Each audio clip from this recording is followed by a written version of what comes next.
Hoje, a gente vai mergulhar numa figura, assim, central e bem complexa do Velho Testamento. Abraão. Isso aí, uma figura fundamental, né? Exato. E para isso, vamos usar trechos do Gênesis, claro, mas também um estudo do Silvio Bonilha e umas perspectivas mais filosóficas, até literárias. A ideia é tentar entender melhor aquelas relações familiares, sabe? Abraão, Sara, Agar, Ismael, Isaac. Uma dinâmica intensa, com certeza. E as ordens divinas, os dilemas éticos que surgem. Enfim, vamos tentar desemaranhar um pouco isso. Bora lá. Bom, começando pela situação inicial que todo mundo meio que conhece. Abraão e Sara, casados, sem filhos, e a Sara já idosa, né? Exato, e aí entra Agar, a Sara, para garantir a descendência, que era algo vital naquela cultura, né? Sim, crucial. Ela oferece a própria serva, Agar, para o Abraão. Era um costume da época, documentado. E aí nasce Ismael, o primeiro filho de Abraão. Ele já tinha 86 anos, né? Isso. Mas olha que interessante, Gênesis já aponta atenção logo de cara. No capítulo 16, diz que Agar, depois de grávida, começou a desprezar a Sara. Ah, sim. Começa aí, né? A rivalidade. Exatamente. A dinâmica já nasce complicada. Só que aí vem a reviravolta, né? A promessa divina finalmente se cumpre. É verdade. E Sara com 90 anos e Abraão já com 100, eles têm Isaac. Incrível, né? E o nome Isaac significa ele ri, uma referência direta à reação da Sara quando ouviu a profecia. Aquela mistura de incredulidade, talvez espanto. Totalmente. E isso, claro, muda tudo de novo na família. Muda radicalmente. A tensão que já existia, ela escala. A Sara vê o Ismael, que era o filho da escrava, né, brincando ou interagindo com Isaac. O filho dela, o herdeiro oficial. Exato. E aí vem a exigência dela, tá lá em Gênesis 21. Mande embora esta escrava e o seu filho. Bem direto. Pesado. E Abraão, o texto diz que ele ficou aflito, mas Deus ter instruído ele a atender o pedido de Sara. E a expulsão é descrita de forma bem crua. Como foi? Ele dá pão, um odre de água para Agar e manda ela embora com o menino para o deserto de Berseba. Uma das fontes que a gente usou chega a dizer que ela foi descartada como ferramenta velha. É forte. Nossa, muito forte. Essa cena da expulsão, ela é um ponto-chave, né? Porque pro Gênesis parece quase um fim de linha para eles ali no deserto. Sim, um momento de desespero total. Mas aí que entra outra camada interessante. No Islã, o Ismael ele é super importante. Fundamental. Reconhecido como profeta, ancestral dos árabes. Maomé descende dele. Pois é. Então, a mesma raiz familiar, os mesmos personagens, Abraão, os 2 filhos, dão origem a narrativas fundadoras para 2 religiões enormes. E isso cria uma conexão profunda, mas também, claro, uma tensão interpretativa desde o começo, né? Judeus ligados a Isaac, árabes é Ismael. Meio irmãos no centro de tudo. Fascinante, realmente. E a complexidade do Abraão não para por aí, né? Tem o teste supremo. Ah, o Monte Moriá. Gênesis 22. A ordem de Deus para sacrificar o Isaac. Justamente o Isaac, o filho da promessa, o filho único com a Sara. É o paradoxo total.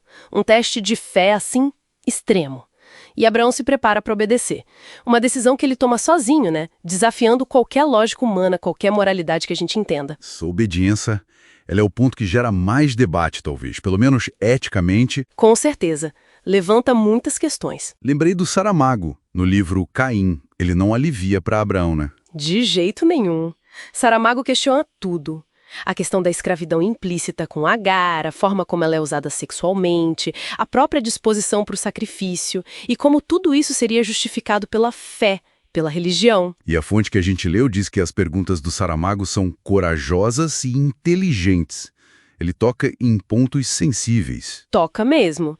E essas questões não são só literárias, elas ecoam forte na filosofia, na teologia. Tipo... Bom, tem o Kierkegaard, né? O filósofo dinamarquês. Ele fala da suspensão teleológica da ética. Explica isso um pouco melhor. A ideia é que a ordem divina colocou Abraão numa relação tão direta e única com Deus que as regras éticas normais, universais, tipo não matarás, ficaram temporariamente suspensas para ele. Suspensas?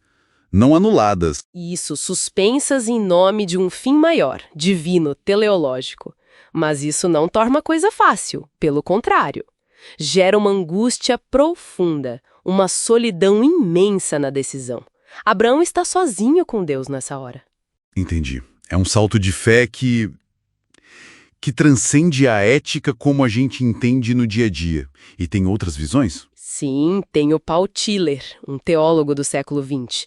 Ele vê em Abraão a coragem de ser, essa disposição de obedecer, mesmo contra a razão humana, como um símbolo da nossa busca por um sentido maior, um fundamento último para a vida. Uma leitura mais existencial, talvez? Exato. E, claro, tem a visão dentro da própria Bíblia, né? A carta aos Hebreus, no Novo Testamento, exalta Abraão como um herói da fé, o modelo máximo. Mas e Agar e Ismael nessa leitura? Como fica? Aí que tá. Uma das fontes aponta para isso, né? Como justificar o tratamento que eles receberam? A fonte fala em malabarismos teológicos. Malabarismos? Como assim?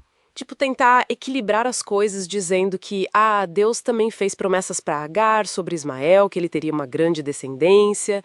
Tentativas de suavizar a dureza da ação de Abraão e Sara, mostrando que Deus tinha um plano maior para todos. Entendi. Mas ainda fica a pergunta, né?